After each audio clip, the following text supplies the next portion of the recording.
जानकी दास का बेटा महेश शहर में नौकरी करता था। वो अपनी बहू सुमन के साथ गांव में रहते थे। महेश की शादी को 1 साल हुआ था। शादी के तुरंत बाद ही महेश को काम मिल गया तो उसे शहर जाना पड़ा।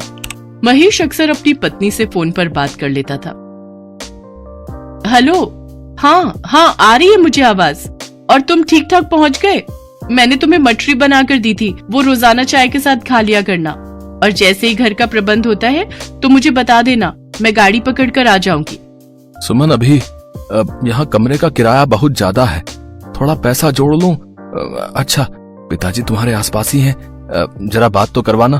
वो मेरी चिंता में होंगे कि मैं पहुंचा हूँ या नहीं। अभी बाजार गए हैं। अच्छा, अब दोबारा छुट्टी कब होगी मुझे पहले ही बता देना, ताकि मैं तुम्हारे लिए कुछ खाने पीने की बढ़िया चीजों का इंतजाम कर सकूं। इस बार तो सिर्फ तुम 2 दिन के लिए आए थे, अब की बार 1 हफ्ते की छुट्टी लेकर आना। सुमन फोन रख देती है। बहू, मैं तो घर पर ही था। तुमने महेश को झूठ क्यों बोला?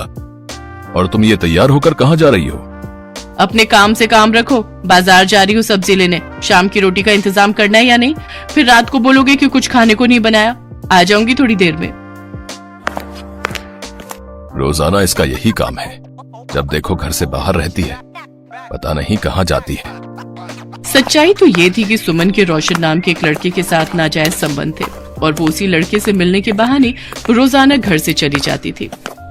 अरे, कितनी देर लगा दी तुमने आने में? हैं? कब से तुम्हारा इंतजार कर रहा था जाने मन।